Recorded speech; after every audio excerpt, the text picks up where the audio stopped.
Away we go. We're on. Yeah, we're on. So first podcast with Aaron Batley, talking about mental health. So it was depression. We just briefly spoke. So your issues were depression and anger management. Is that right? Yeah. Kind of depression was moderate depression is what I was diagnosed with when I went to see mental health professionals about it. Yeah. And kind of bit of a sort of what went hand in hand with that was a bit of anger issues as well. So yeah. And when, like, thinking back, when did that all start? Was that something that started like maybe when you was at like primary school? Because I know a lot of people talk about mental health starting maybe like when they're really young, or did it start in your teens, your 20s? Where did that start for you? Well, looking back now and knowing what I know now, I think it started as long as I can remember, even as a little boy.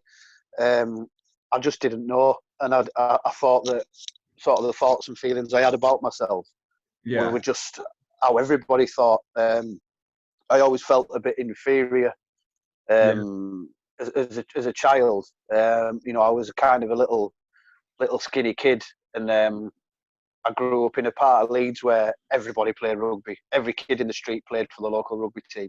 Yeah. And I went and I got smashed off the pitch week in, week out, and I hated it. I hated every second of it. And I kind of felt from then, I'm a bit, why aren't I as big and strong as the other lads? Like maybe not, why maybe is this... like fitting in to like the stereotypical teenager. Yeah. Well, at that time, I was only being about 8 or 9 year old. And then when I was 10, my parents got divorced and a lot changed, and that's how I ended up living up where I live now in Darlington in the northeast. Yeah. And there was a lot of stuff that went on over a period of a couple of years, from being aged 10 to about 13. Family stuff that was pretty significant, pretty traumatic, and added to what I already had going on. And then, but when I kind of settled down in Darlington, from the ages of being, say, 13 to 18, things were pretty good. I had a brilliant kind of secondary school time. I kind of moved up to Darlington, and I made friends with a cracking set of lads that I'm still friends with now. And had a really good sort of teenage, 13 to 18 was brilliant secondary school. I never had really any feelings of depression or sadness. I've always been a bit of an angry man, so I had a bit of anger, but and so though that period of time was pretty calm, I had no concerns, and then it got to when I was about 18, and I started going out and doing what an 18-year-old does, and maybe drinking a bit too much. It brought all the feelings back of kind of the unhappy part of my childhood, from being sort of 10 to 13-year-old. And how did that manifest itself? Was that through anger? Was it through sadness? Did you hit the booze or drugs, or how did that show its ugly head, if you know what I mean? How did it produce itself? Yeah, well, it just it came. Obviously, I started binge drinking quite a lot. When I was at 17, 18, and that brought out a lot of anger. It sort of got my mind racing, and it brought back all the old feelings from being a child, that traumatic times. But then what I did from that point onwards for a good 10 years was self-medicate through just more and more binge drinking. Which we do as well, don't we? I've done that before. Looking back to, say, my lifestyle about 4 years ago, you don't actually think of it at the time. You just think it's the norm. You're playing rugby, everybody drinks, blah, blah, blah. I'll grow out of it. I'm young. I'm having a good time. You're in a bit of I was in denial when it came to drinking. But looking back on reflection now, it was definitely self-medicating, because when you do binge drink or you drink, it takes you away from that feeling of like, mine was anxiety, like constant anxiety. So it took, and it's something so simple. It's just 2 beers. That's all it takes, isn't it? You have them 2 beers and it's just gone. Like all your problems seem to like melt away. But it's the day after, isn't it? And like you get yourself in that cycle. And when you're so young, you don't actually realise that like your brains are not fully developed. So if you're smashing like alcohol in and booze every weekend, you're still creating your brain, if you know what I mean. You're still like making them fundamental parts. You're still like a young adult. But like I said, going back to what you said, a lot of people do self-medicate and turn to booze, which isn't great. So when you did go and booze and you did go and like self-medicate, how did that feel? Did that make you feel like it was a relief at first? Did it make you feel worse? How did that feel for you? Oh, it was terrible, because you're talking, it's sort of from being around 18-year-old, you're talking Thursday, Friday, Saturday, Sunday. Yeah. Out all night, all day, and waking up on Monday morning back in the real world. Yeah. Having to go to work or wherever I worked at the time, and probably taking the full week to recover. Yeah. And then getting back round to Thursday night again, getting on that £10 all you can drink that they had at the time. You're talking like, what are you talking? Early 2000s, 2002, something like that, is when you used to have £10 all you can drink in all the nightclubs in town. So I'd be on that, and it was all the weekends. I thought, oh, this is brilliant. I'm all right. You know, this is what a young lad in his 20s, his 19, 20-year-old does. I'm not doing anything wrong. I'm fine. Yeah. And then obviously once the alcohol's worn off, and you're in the real world on a Monday morning. Like from when I look back at when I was doing that self-medicating, like, and going out binge drinking and stuff, and I took drugs. I took like a lot of drugs in my time. You have a couple of years where it's actually fun and it doesn't catch up with you. I remember I used to go out Thursday, Friday, Saturday, for a number of years, and it never used to affect me. It used to be like water off a duck's back. And then for me, it was like, as soon as I got some form of like life responsibility, that's when it started getting to me. So, like I had my son at a young age. You've got like a job that's important to you, girlfriend, whatever, and that's when it starts eating away at you. So when you go back to that, can you remember like any thoughts that you had? So like when you actually thought, this is a problem, I need to address this, like what made you do that? Well, because there's loads of lads out there that there's loads of lads out there that go out on a weekend, they drink loads, they feel shit on Monday, and then Tuesday they're back at work, they feel fine, and then they just crack on, and they'll do that well into the 40s, 50s, and it'll never affect them. So what were the like alarm bells for you that, no, I can't carry on like this, this is a problem? Well, probably when I was about 19, during, when it was just starting to kick off, I took an overdose, or attempted to take an overdose. One night after a night out, I took every tablet in the house I could find. And why was that? Was that like, so you've got to that point where I presume you tried to commit suicide, is that right? Yeah. Yeah. So what? Just like leading up to that point, because obviously, you got there, but in the weeks leading up, was that a spur of the moment thing because you just like had enough and that was it, or was the weeks leading up to that you was just thinking like you started planning it or whatever? It never entered my mind until that moment. Really? I'd been low. I'd been sort of thinking, I can't carry on like this. I can't keep doing it. But I woke up. Obviously, I probably took about 30, 40 tablets that I found in the house, and I woke up the next morning completely fine. I woke up and went to work, and really? it had not touched me. And so I spoke. I didn't tell anyone. Yeah. No one knew about this till maybe about 2 or 3 years ago. I didn't tell anyone about it. Yeah. But I spoke to my mum about wanting to change my lifestyle a bit. Yeah. And I went and got a bit of counselling, and wasn't that bothered. I just did it to please my mum. I went to these counselling sessions, did about 2 or 3. I went, yeah, I'm all right now, and Yeah. then It's not the cool thing to do as a bloke, is it? No, but then just what you said about 10 minutes ago about when it hit you, when you got a bit of responsibility in life, was exactly what happened to me, because from that point there, I carried on. I carried on binge drinking. I carried on doing things I shouldn't have done. Binge drinking led me to getting into trouble with the police, getting into situations I shouldn't have been getting in. And when I was 30, and my daughter was born, and do you remember when we played in that rugby final at Peterlee? I do, yeah. Yeah. That night, my missus went into labour with my daughter.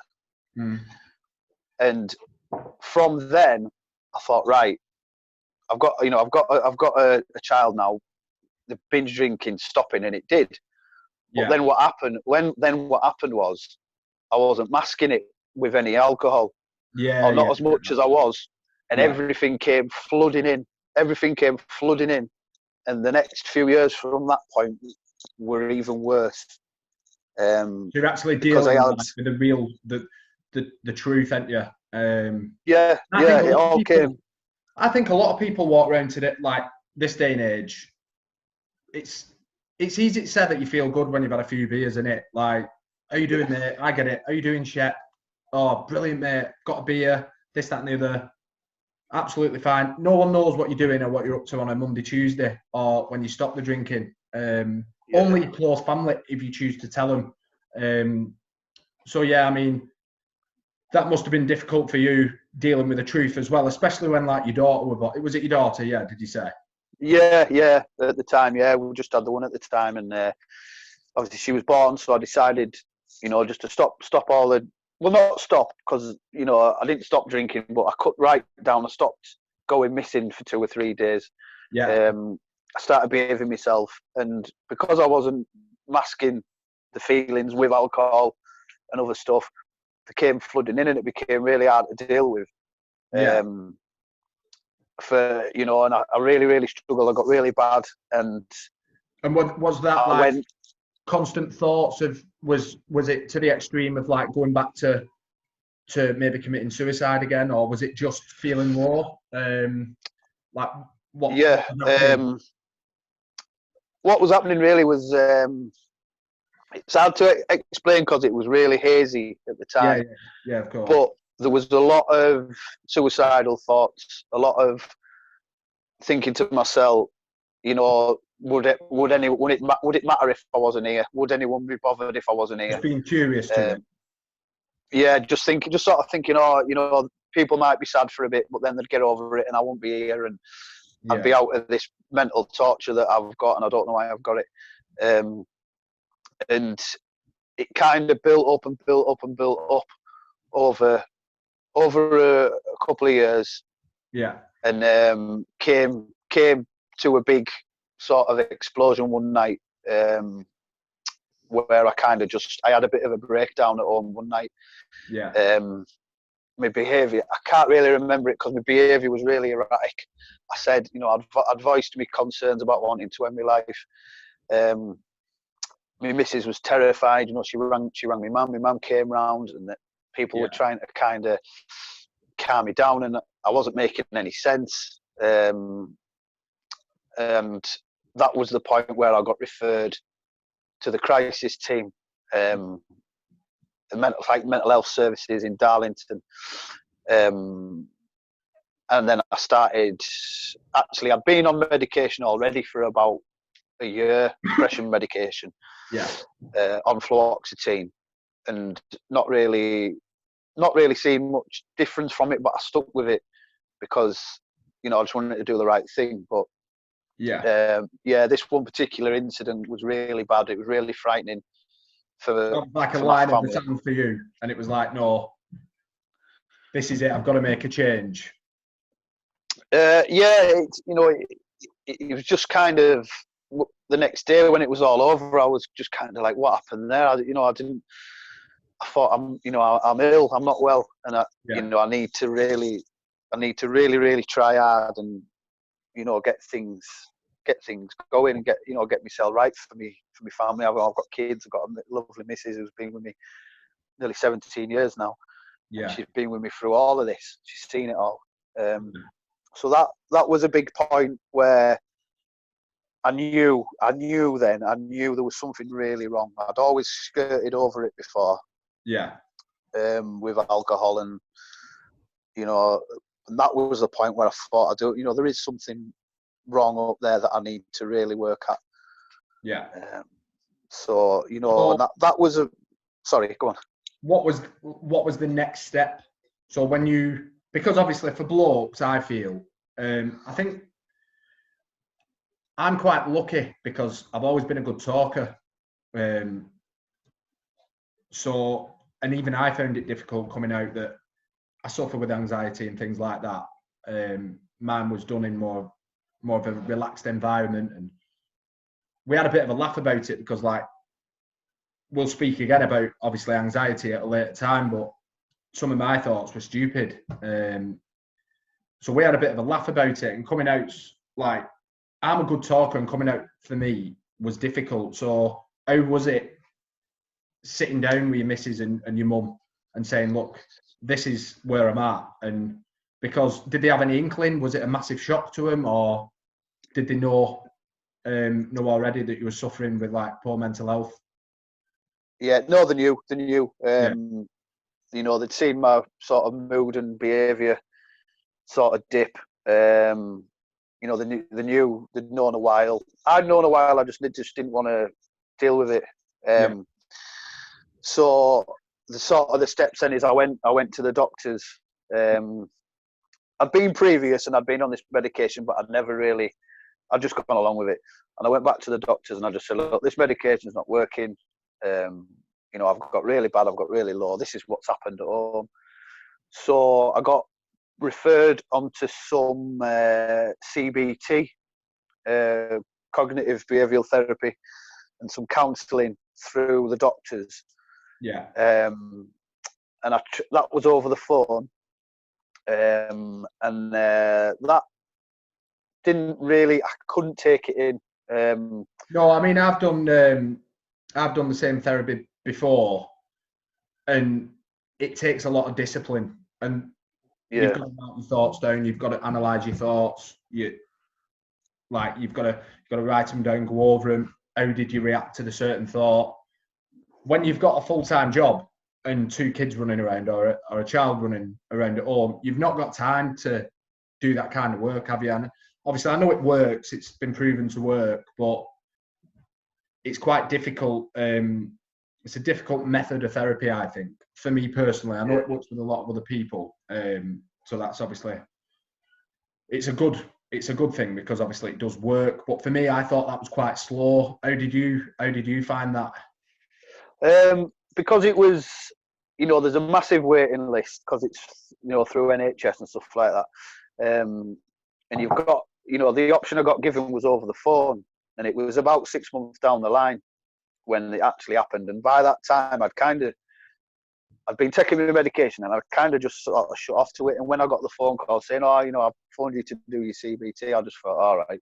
And couldn't really get into it. My mind wasn't right to accept the help I was, they were trying to give me. I'd kind of written it off all before it started. Yeah. Because I'd had such a long time to wait to get into it. And so I kind of just went on for a while then, just sort of taking my medication and just sort of trying to cope on my own. And I did that for quite a while. But that's the annoying thing. Like, you've got the therapy, but it's done over the phone. So you're at a position where in your life you're thinking about taking your own life, and they think that it's acceptable to do therapy over the phone. So let's, for example, put the boot on the other foot and say someone's just gone over in the back, like in my back garden now, and passed out and they don't know what it is, they'd be admitted to hospital and get a full medical check and referred to a doctor, face-to-face appointments, where up until recently, I think, mental health's been put on the back burner. So in my opinion, like a CBT therapy session done over the phone when you're at crisis point, like, isn't good enough in my opinion. And it's not surprising to me that people do like put it to the side and said, you know what, this isn't working. Yeah. And I know a lot of it's down to funding and stuff like that, but hopefully now it's going to get better with more people speaking out. Yeah, I hope so. I ended up going private when I did realise that I needed some counselling. Quite recently, I've been going. I just go private on my own. Every fortnight, I go straight from work for an hour. Yeah. And I see, well, not now because of what's happening now, but before lockdown, and I'd go and see a counsellor face to face for an hour, and that has been brilliant. And I think it's just because it's face to face. You know, I kind of built a bit of a relationship with the counsellor. Yeah. And I've just got off my chest a lot of the stuff that I've never really spoke about. Yeah. You know, I still take the medication now. Yeah. You know, people have told me that, you know, you can build up a tolerance to it and this and that, and that might be true, but I just feel like I should take it, and even if it is a placebo effect of me taking it, yeah, I'm just going to take it. If I have to take it for the rest of my life to be happy, then I'll take it, because I don't ever want to go back, you know, to how I was. Yeah, and I think that's a big thing as well when it comes to medication, because I never took medication for anxiety. I got given medication, but I just couldn't bring myself to take it because I knew it was my situation that was making me anxious. And I knew that, like, take me out of that situation, give myself the tools to maybe deal with this a bit better, and I can deal with it. So I never took medication, but and there's obviously these like debates about, is medication good? Is it not? Do you get addicted to it? Are you on it for the rest of your life? And I think that's a bit of a sticky point. Me personally, I think medication's good if the person needs it. It definitely serves a purpose for people who need it. Do you do anything like personally? Obviously, you do your therapy sessions and stuff. Do you do anything like do you have any like daily habits to increase or boost mental health? I know I've seen you on the punch bag and that on your Instagram stories. When you're feeling a bit low, do you just go out and do a few rounds on the bag, or do you get to the gym? Because believe it or not, I know obviously people say it's just training, but for me, that's one of the key parts of self-help. It's not just physical, it's also mental as well. So is that something you do to keep yourself on like the straight and narrow and a bit more balanced? Yeah, definitely. Sport's always been a big outlet for me. From, you know, I've from a young age, I obviously played rugby unsuccessfully as a kid. But then I did, you know, I was in amateur boxing gyms as a kid. You know, through kind of some of my worst times in my early 20s, I started going Thai boxing, did a lot of Thai boxing, had a lot of fights. That was a big outlet. Rugby, you know, where I met you, was another thing. It was just like a normality, something that normal people do. So let's, you know, go do sport, go play rugby, and I'll feel normal. And it was a massive outlet. Yeah. And sort of more recently, because the job that I had before the one I have now, I worked Saturdays. So I stopped playing rugby and I got back into boxing. Yeah. And I'm kind of involved with a local gym now, doing a bit of coaching with them. Yeah. And that's just, you know, but yeah, as in physical wise for me, you know, I'll go out, have a run, go down to the gym, spar with the lads, and even the coaching side, because, you know, I'm putting my efforts and energy into something productive. Yeah, definitely. I agree. And it, you know, it makes me feel good. It makes me feel good if I can look at someone and say, right, your jab's not quite right. Let's do this, and we sort it out. You know, it's a good a feeling as running a 5 miler and feeling the endorphins off that for me. Yeah, and also like when you've come from, whether it's amateur or professional, when you've come from like a sporting background, you've got that competitiveness inside you. And what I find, obviously I'm well into my self-help and stuff like that now, so I do notice things what go on. And a lot of people who play rugby from being 6 years old up to 25 or 26, you've been in a competitive sport all that time. Whether you've been shit, good, professional, whatever, doesn't matter. You've had something to focus on and you've had a passion. What I notice now is that a lot of people, they'll have kids at 22 years old, 23 years old. They've got house to pay for, blah, blah, blah. They stop playing because they've not got time. So they'll get to a point where it's like, no, I've got to start spending time with my family, or I'm self-employed, I can't afford to get injured, whatever it is. And without them knowing, their passion just disintegrates and that's it. They have no outlet. So, like, we're all proud dads. I'd imagine you are as well. Like, we all love spending time with our family and it's brilliant. But lads will be lads. They need an outlet. And when that disappears, I think that's when the bad routine and the stress starts to creep in, the anger issues. Like, you used to knocking 10 bells of shit out of people on a weekend with your mates and then having a beer afterwards. You don't have that. It's gone. So it's quite difficult. Do you know what I mean? So it's a good thing that you've gone into coaching and other things like that, because without you knowing, that's like channeling, that's your form of self-help. That's what makes it so interesting, mental health, for me, is that everybody's got a different channel of, like, everyone's got a different passion. Some's writing books, some's boxing, there's loads of other things as well. Some's coaching. But if you find a passion and you can channel that, you get a release from that as well. And also, you're helping people as well, aren't you? So it makes yourself feel a bit better. Yeah, definitely. Yeah. I think it sounds like a bit of a cliche, but it's about balance, isn't it? And, you need to have a couple of little aspects in your life that maybe is just for you. And my boxing, and the other thing I like to do as well that's a big stress reliever is I like going to gigs. A mate of mine, Jamie, me and him, we always go to gigs. And I'll tell you a bit of a story. Last December, me and Jamie, we planned to go see Liam Gallagher in Newcastle. It had been planned for about 8 months. So we go to this Liam Gallagher gig, and it's like middle of the gig. It's brilliant. It's bouncing. He's banging out all the Oasis classics. And I was bursting into tears. And really? This massive big bloke next to me grabs hold of me and starts cuddling me, going, "What's up? What's up?" I says, "I'm all right. I'm fine. I'm fine." And his wife started going, "He's crying. He's crying." And my mate Jamie turned around to me. He said, "What's up?" And I said, "Nothing." I said, "I have never been this happy in years. It's the happiest I can remember being in my life, apart from my kids being born." And that was a moment. Everybody, I'll just go stop you there. Everybody says that. I do it as well.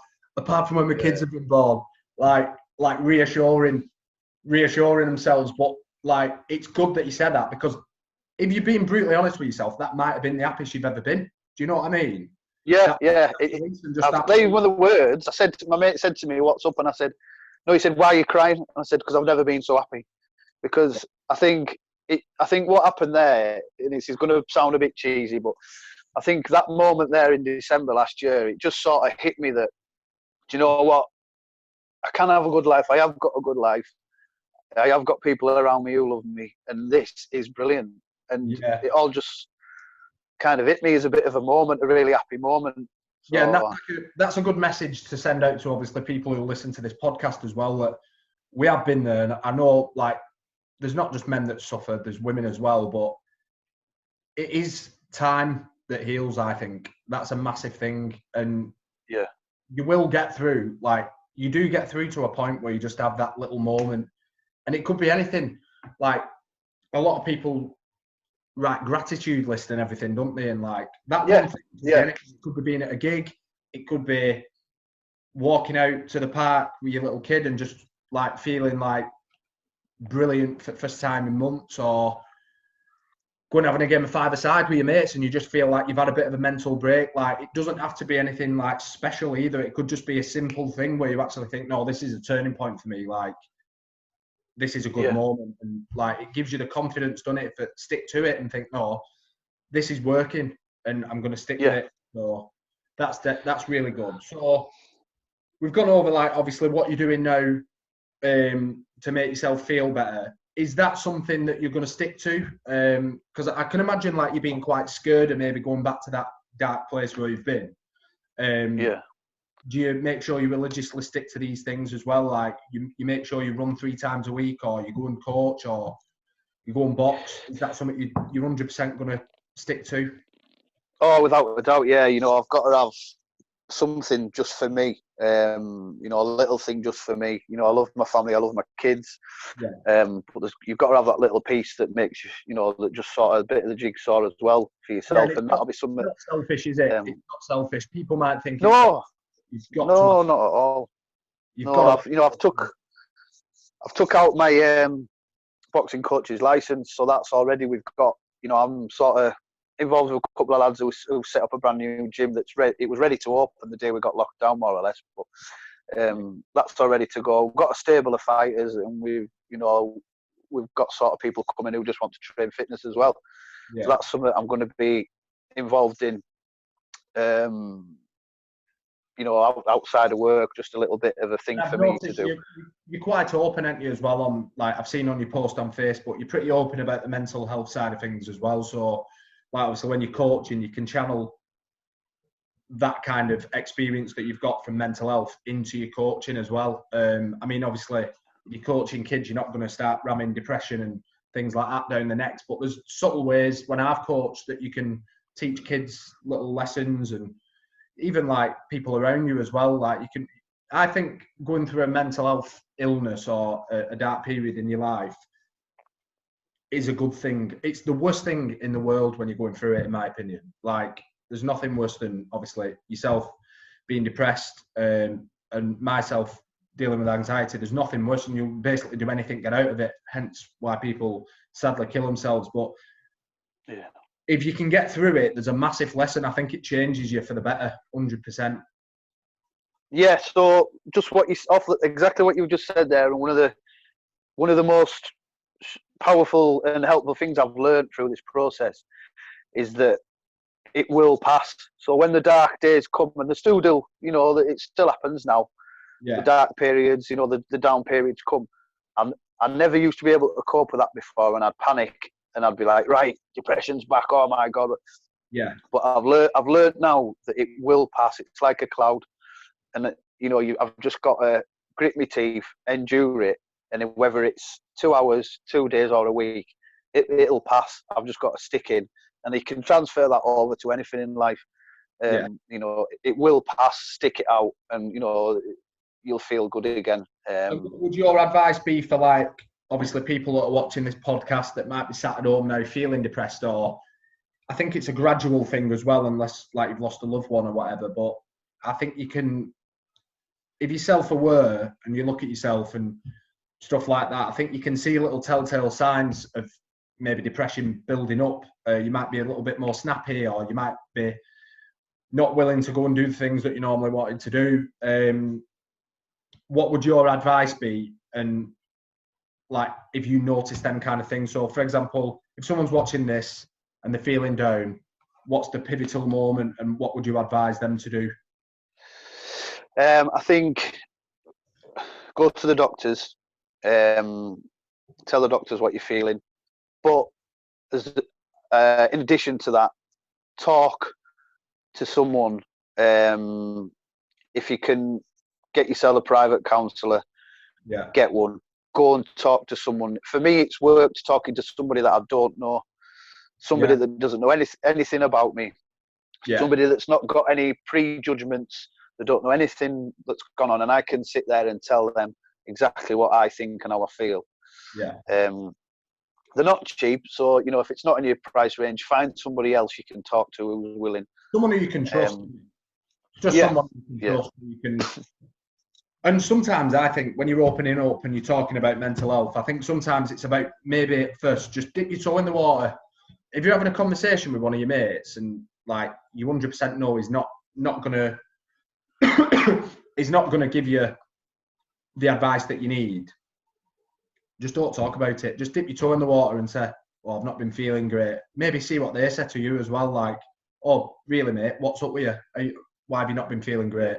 If you get that, then at least you know you can maybe jump into a little conversation and open up a little bit, build that trust. But yeah, my advice as well would be to definitely speak up, and when you're ready and you've got the confidence, is just open up to either like obviously a professional, mental health professional, or a close family member. So yeah, so it's all good then, mate, that you've got through it. It's I feel like lads are now opening up. Obviously I've started this page called Noisy Mind, and the response from people's been unbelievable. Like, we've had loads of messages. Obviously, me and you have spoke, which has been good. But I feel like the message is getting out there finally, and it does help with like celebrities like Tyson Fury and things, like obviously raising the banner for mental health, which is good. But I think this lockdown might bring a lot of people out and start opening people up. Do you know what I mean? Yeah, I hope so. It's definitely changed. Like last 5 years or so, things have changed where it's a common thing what people talk about now. It's not pushed under the carpet as such. People are opening up, people are talking, and I think that's what needs to happen. And just people don't judge you now, or they don't judge you as much. Yeah. And I think this lockdown gives people a lot of time to think. Whether that could be good or bad, but say for example, I've been working all through it, but say if you've been furloughed and you're at home, and you can kind of get your stuff in order if you want to, and think positive and listen to podcasts, read books, and try and make a plan for when we're back to normal. And if you're suffering, get to the doctors. And take it from there, and just even I'll throw it out there that if there's anyone watching this who doesn't know me and needs someone, inbox me. 100%, mate. That's, you know what I mean. You're a good bloke, mate, for opening up, and like I say, it's my first podcast as well, and I was conscious about who I got on. I know you'd open up, and I'm sure that obviously this chat will help a lot of people as well, and I'm 100% sure we'll hook up again, and we'll have a chat about something else as well. So I'll stop the recording, mate, in a sec. So thanks for coming on. It's been no problem, mate, and I'm sure that hopefully we'll have helped a few people out there. So I'm going to stop the recording. I'll keep you on video though, mate, because I'll